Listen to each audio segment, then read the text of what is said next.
এই বিশ্বকাপে সরাসরি সেমিতে খেলবে বাংলাদেশ। জিম্বাবুয়ের বিপক্ষে সিরিজ জেতায় আইসিসি থেকে এই কেমন সুখবর পেল টাইগাররা।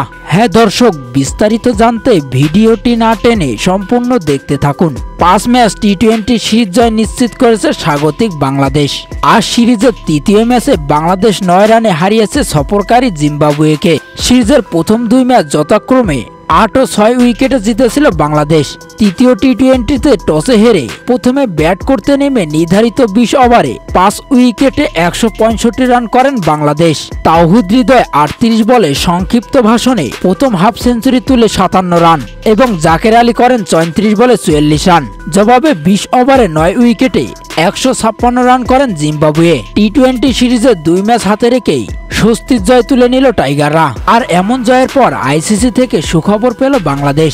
আসন্ন টি-20 বিশ্বকাপের আগেই এমন সিরিজ জয়ে র্যাঙ্কিংয়ে এক ধাপ এগিয়ে গেল বাংলাদেশ, যা এবারে বিশ্বকাপে বাংলাদেশকে সেমিতে যাওয়া বিশাল সুখবর পেল আইসিসি থেকে। তো দর্শক, বাংলাদেশের এমন জয়ে আর আইসিসি থেকে এমন সুখবরে আপনাদের মতামতকে তা জানিয়ে দিবেন। এই ব্যাপারে আপনাদের গুরুত্বপূর্ণ মতামত ভিডিওর কমেন্ট বক্সে। ধন্যবাদ।